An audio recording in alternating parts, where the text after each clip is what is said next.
about perfectionism in children and sort of how to deal with that. And I thought we would also talk about how to deal with difficult children when it comes to main lessons and sort of how to navigate those, because I've had both. And so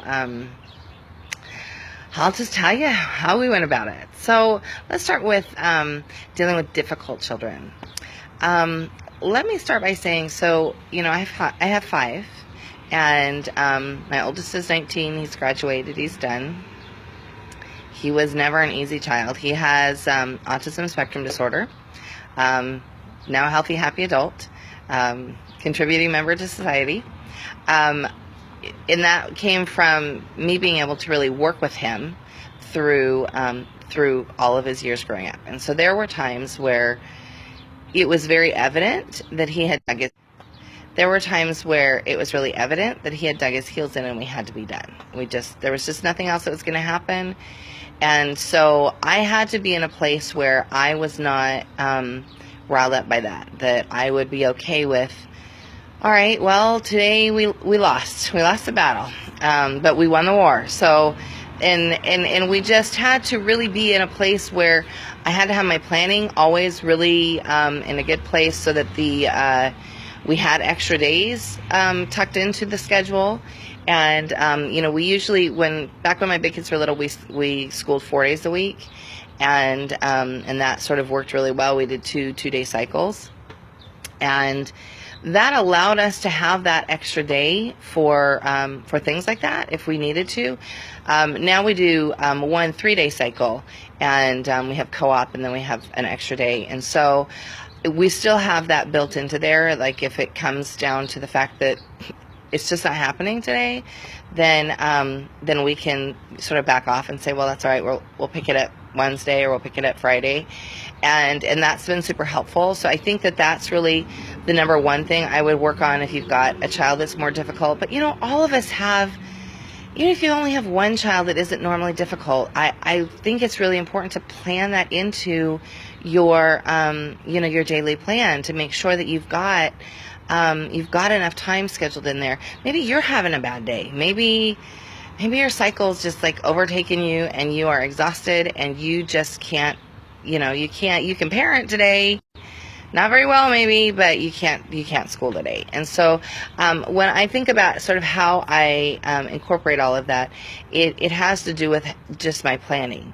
And so that Harry would have his times when his heels would just be dug in, and then we would have to be done. Now, my son that's now 17, he's, and let me back up a bit on him. So he homeschooled with me through until 10th grade, and then he lives with my ex-husband in Utah. And so in 10th grade, he decided he wanted to go to high school. We talked about, doing distance homeschooling, and that worked for a little bit, but he was ready to go. And so so I thought, great, it was a make it or break it moment for us both. And so he transitioned beautifully. But let me tell you, every single day of his homeschooling career was, do we have to do school today? Every day. Every day. There was not a day that he woke up and said, good morning, Mom, what's for breakfast? Never. It was always, do we have to do school today? Always, always, always. It was never happy, good morning, how are you? Never. And so he was hard. He was really hard. And sorry, loud car. He was really hard. We had a lot of headbutting, he and I. And in 6th grade, I had Eric take over math for the boys, and that helped with the headbutting. But honestly, he was just a hard kid, and I had to be in my good place. If I wasn't in a happy place and he met me with, do we have to do school today? I might be like, listen to me. But usually it was very ho-hum. It was, of course we had to do school today, silly. Get dressed and let's go. And I dealt with that day in, day out from 1st grade all the way through 9th grade. And so, and it can wear on you. So you have to be in a good place. When you're in a good place, then it's golden, because you can be ho-hum about it. And once we got going, he was generally, more pliable, but just that initial of he didn't want to do school, like, ever. And I don't know what he thought. Like, we were Lord of the Flies. He was going to swing from the trees. No clue. But he was always resistant. Like I said, once we got going, it was usually better. There were times where he would dig his heels in, and I knew we had to be done. Hopefully they dig their heels in on the same day, so you don't have to have an extra makeup day. But of course, that doesn't always happen. So, there were times where his lessons would just have to be done, or I would have to shorten things up. Generally, if you can look at the child's temperament and really sort of get to the sweet spot of their temperament, he is more melancholy, and so it was very easy. In general, even though that really worked on me because that's not my temperament, it was very good stretching for me to really help him see especially when we're doing the history blocks, really help him see where he could sympathize with other people, and so then he could like turn that off of himself and turn it on to the culture or whatever that we were working with. And that was really helpful. Keeping him really active was really helpful. His melancholy is very thin, very wiry, very, he probably would be, if he was younger in school, he would have been diagnosed with ADD or ADHD, but he had a sanguine element to him, but he was very, very melancholy in everything. So that was a real challenge, and it was really hard for me for many years. And I have to tell you that here's the proof in what we did and the fact that we persevered. So he's in 11th grade, just finished up 11th grade. His school counselor and his science teacher both called me to tell me what a wonderful student he was, to tell me what a wonderful job I did homeschooling him, that they wished all of their kids that transitioned from homeschool into high school had such a lovely background. And so huge compliments from a situation where I thought this kid was going to hate school forever, and I don't even think he hated school with me. I just think he liked to resist. That was his temperament. That was what he always did. I mean, even if you asked him now, like, if you asked him on his way to school, he'd be like, I don't want to go there today. And he would give the same spiel that he would have given me. But he goes and he excels. He's like a straight A student. Who would have thought?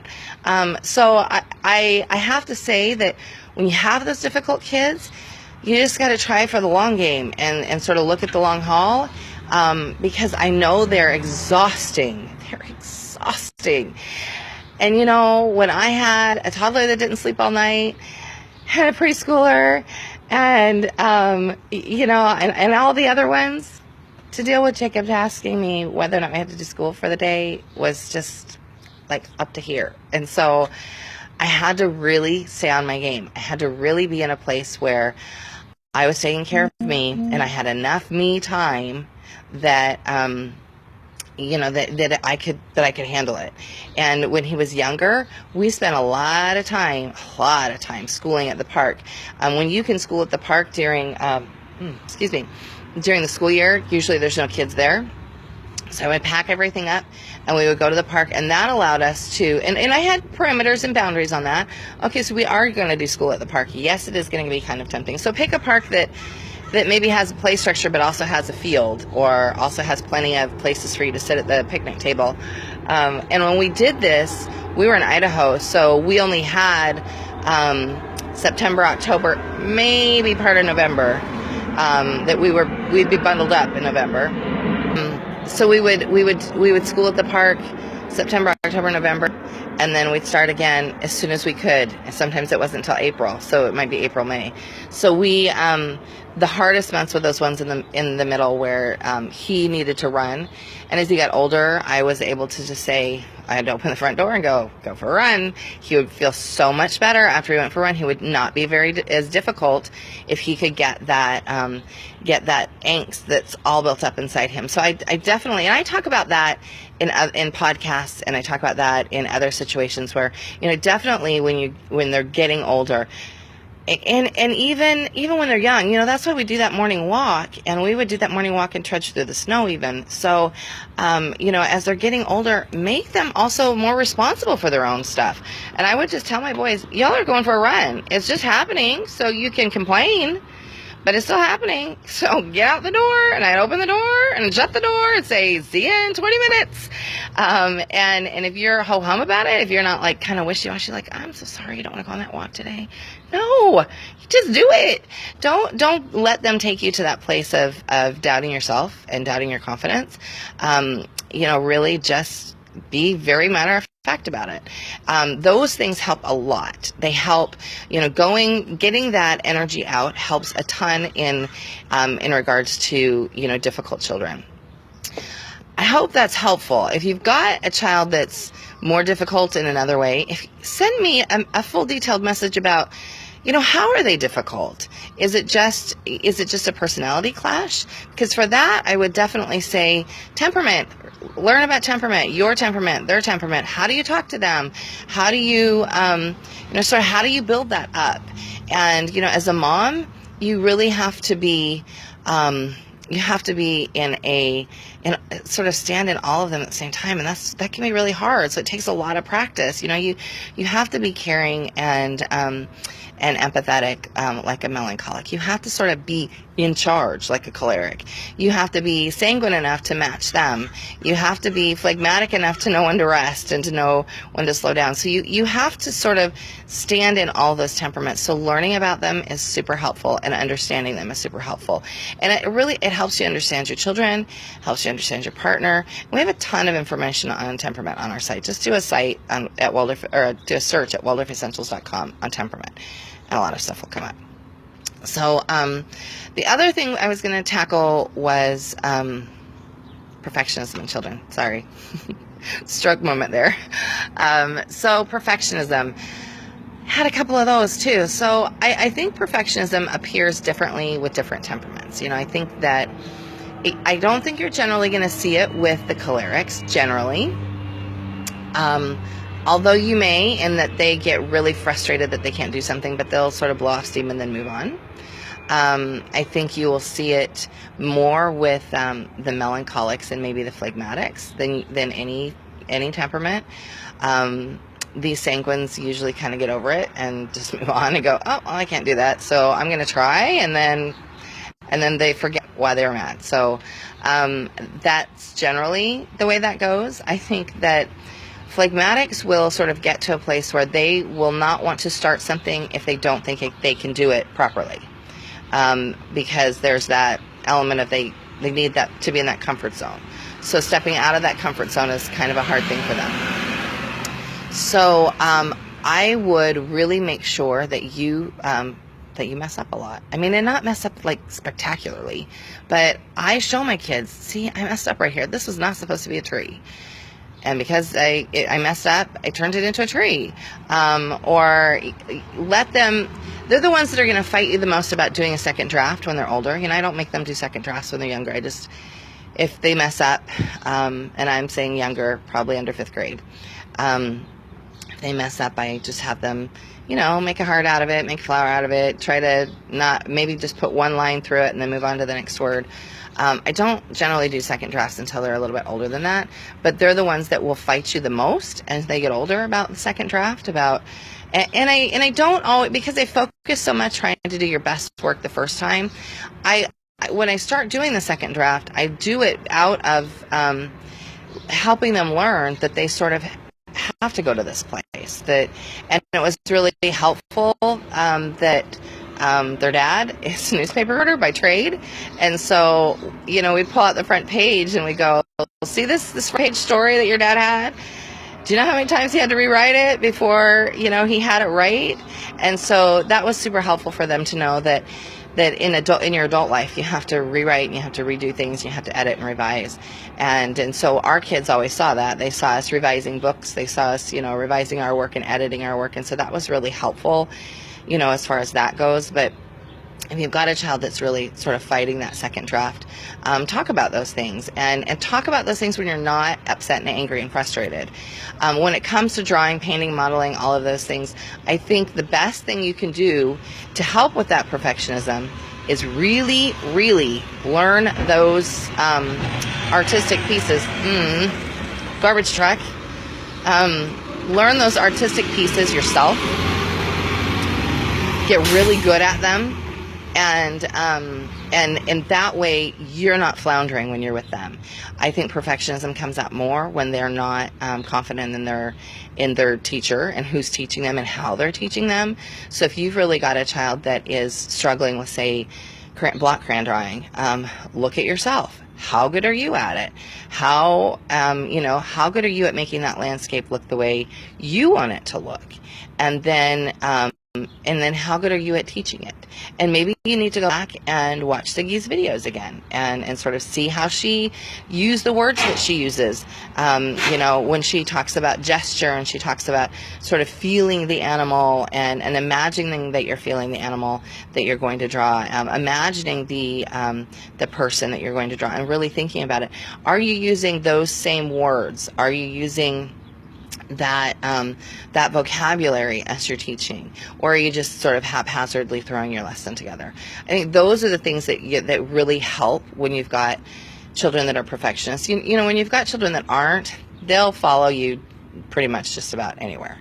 But when you have children that are perfectionists, I think that's really a call to sort of step up your game a bit and to sort of realize, hey, this is someplace that I probably need to get better at. How can I teach it better? And ask those children that like fall apart on the floor and say, I don't want to paint, stop and say, what is it that mom could say that would help you be more confident in this, that would help you not be so stressed out about this, and work with that. I think especially when we're talking about a child over 9, understanding, because I like feedback on my teaching. Sometimes it's bad feedback, but sometimes I need to know, oh, you don't like the way I teach math?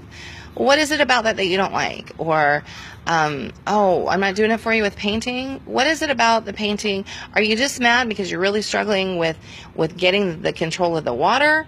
Or are you mad because of how I'm teaching it? Am I going too fast? So I probe because I want to be a better teacher. I have 5 kids, but there's always room for me to improve because I'm teaching different temperaments all the time, and it makes me a better person when I sort of take time to figure out what the objection is. And so if you have perfectionist children, try to look at that as a way to, and difficult children, try to look at those things as ways to improve your own teaching, as ways to sort of take things to the next level for yourself. And then don't feel guilty about it. Don't feel frustrated about it. Don't go to that place. Go to the place of, okay, how can I change this? And I know this is not a popular thing to say, but I say it all the time. Get on your knees and ask God what your child needs, because you'll get more answers that way than you will on Facebook. I promise. I promise. Always. You will always get more answers from the divine than you will from Facebook. So get on your knees and ask, what am I missing about this child? What things can I be doing better to help meet this child? You will always get an answer. Always. It may be, just stay the course. That may be your answer. It may be, well, you need to be better at painting, or you need to be better at being patient, or, you need to have better lessons planned. For kids that are difficult and perfectionists and maybe pick apart your lessons, that's your call to have your stuff completely planned. Completely planned. Those are the kids that are going to pick that apart. So when you have your lessons completely planned to the detail and you feel confident in them, and even though there have definitely been times when I've not been as planned as I'd like to be, but I know the subject inside and out. You could ask me anything about Roman history and I could answer it for you. That's when the child knows that it lives in you. So if you're not at that place yet and you have some difficult children that you're working with, then I would certainly take the time to really understand the subject matter, because that will help them have confidence in you and confidence in what you're doing.